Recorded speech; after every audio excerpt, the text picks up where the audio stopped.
So you defeated the Wall of Flesh and entered Hardmode. The hollow is spreading as a peaceful soundtrack kicks in.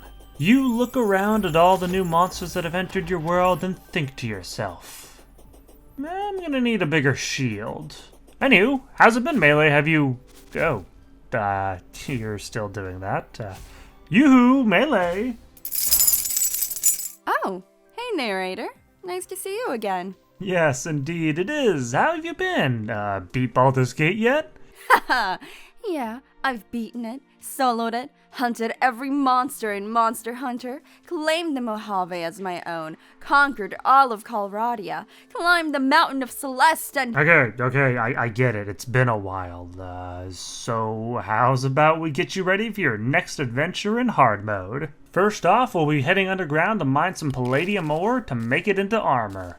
This will be your armor set for the next while, as the health regen is extremely powerful. And now on to your weapons. While your broken biome blade might be strong enough to defeat one of the mech bosses with some effort, we can just store it away for now and pick up some desert weapons.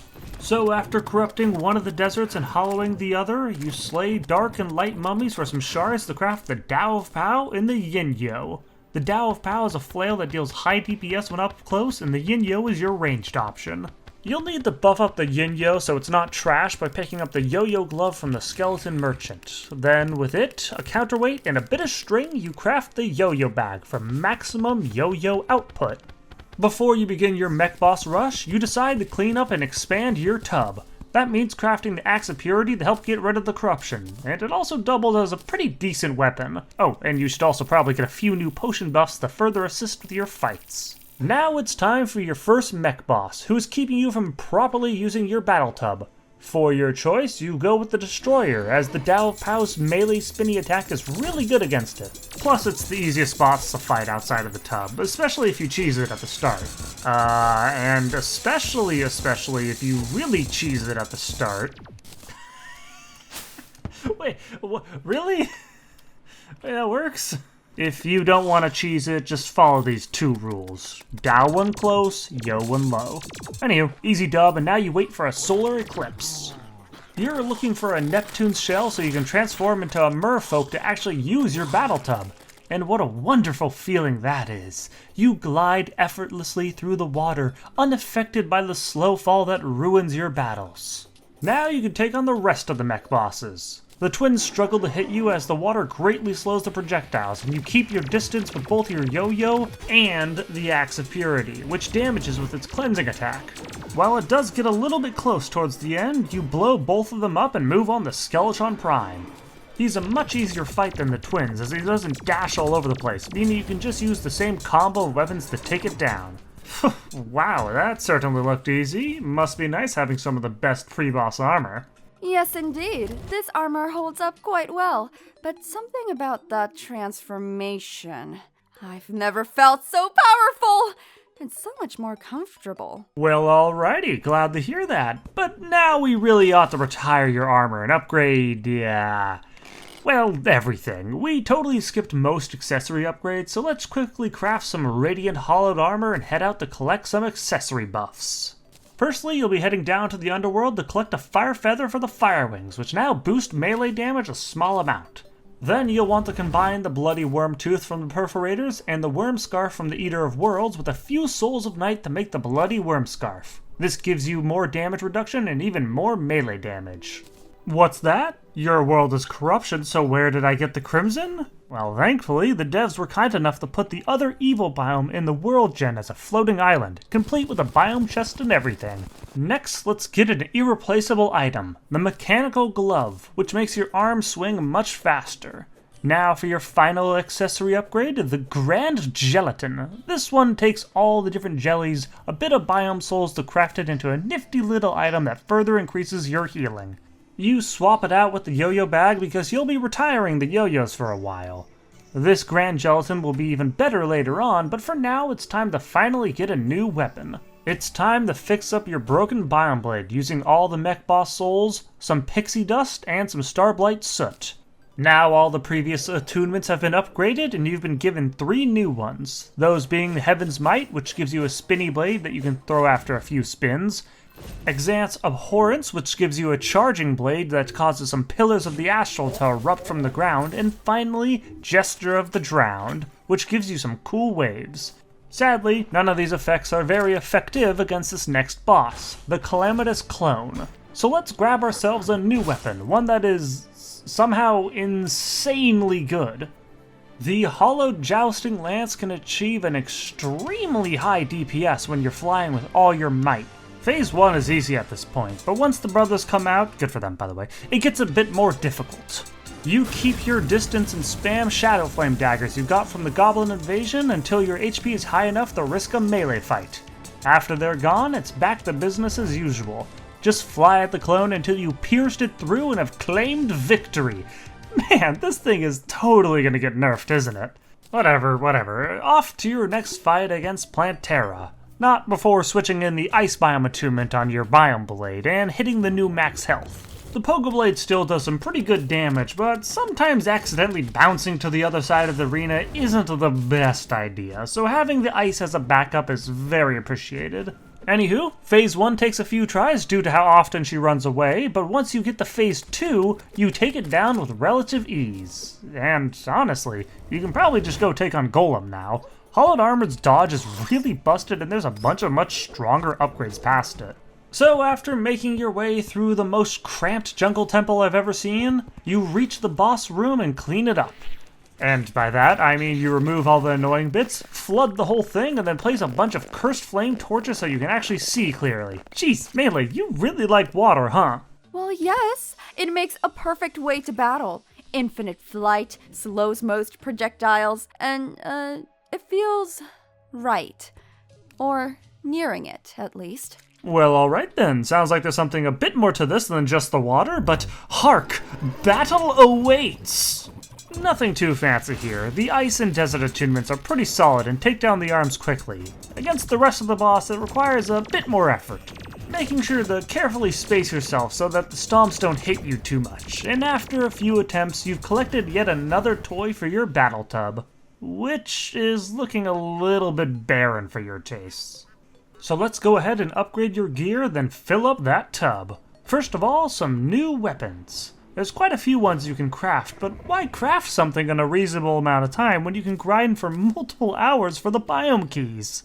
Yes, your task now is to farm for both the Corruption and Crimson keys, which thankfully you've already gotten a Corruption key. So after a few hours of spreading the Crimson and killing Crimson mobs, you finally have both keys, giving you the spammable Scourge of the Corruption and the powerful Vampire Knives.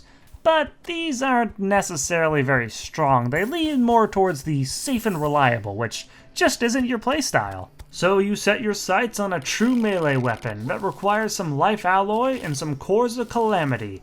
Then with a lone katana, you craft the Omni Blade, a far more simple weapon that still packs a punch. Now for some new armor. With the beetle armor getting nerfed pretty hard, the decision isn't as easy as it once was. But you decide to use the hydrothermic armor because...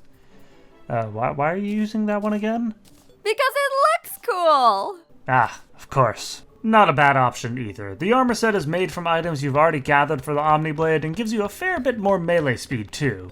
You could upgrade your accessories now, but come on, we've been upgrading for a really long time and I want to see those new weapons in action. So it's off to the ocean biome for you to get a new bath toy. After calling up Builders Co. to help construct the new arena, you start looking for a mysterious fish lady that appears in there so you can fight the beast only known as the Leviathan.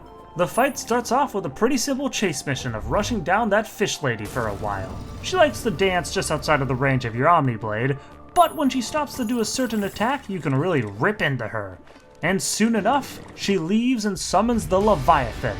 This huge fish shakes the water as it moves and is unaffected by head-on attacks, meaning you have to fight it by attacking its vulnerable underbelly. The beast does pack quite a punch, so you occasionally spam vampire knives to heal up. And at a certain point, the fish lady returns to fight. I'm assuming that means that the Leviathan is her pet, so I feel a little bad about sending you here, but moving on. The fight doesn't change much for you. You focus a bit more on attacking the fish lady whenever the beast is launching rocks at you, as it stays far away from your blade then. As they move around, they'll occasionally line up so you can hit both of them at the same time. With a bit more swinging, you take them both down and have claimed your spot as the greatest among the waters. After a hard-fought, inglorious victory, you found a friend for your other bath toys. Nothing else, really. This Omni Blade is really freaking good and outdamages nearly everything else. But yeah, hard fought is right. You took a lot of damage during that fight, so it's time to upgrade some of your more outdated accessories. Let's start with a simple one, the Fire Gauntlet to upgrade the Mechanical Glove. This requires some Scarina bars now, which you thankfully had plenty of because that's what your armor is made of. Now time to get a dodge and that bigger shield that you wanted. The Asgard's Valor requires an entire Ankh shield and an ornate shield. The latter is crafted using some cryonic bars and some crystal shards, so it's easy. The former would take a while, but thankfully you've been collecting some of those items along the way, and you have the Tinker NPC that can give you the rest. Now, with one core of Calamity, you craft the Asgard's Valor. This fancy-looking shield gives you all those debuff immunities from the Ankh, a cool dodge/charge effect, and knockback immunity. Oh, and let's go ahead and upgrade that Neptune's Shell as well. You actually have two different choices here. One, the standard upgrade path to the Celestial Shell, or two, the Aquatic Heart. The latter is dropped from the mysterious fish lady that starts the fight, not the actual one you fight.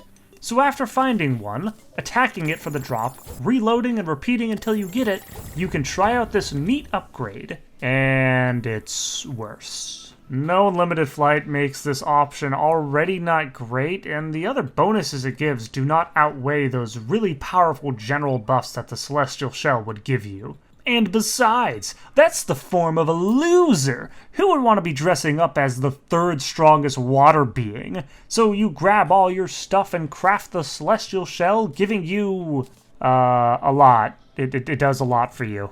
Now equipped with a full loadout of fantastic gear, it's time to rush to the end, starting with testing out the new gear against the Lunar Cultist. Greetings. You seem to be a much bolder fighter than the one before you. The one before me? You mean mage, right? No, not quite. Alright, okay. That sounds like some annoying lore crap that I don't want to figure out. Can we just fight? Oh, very well. Let us fight.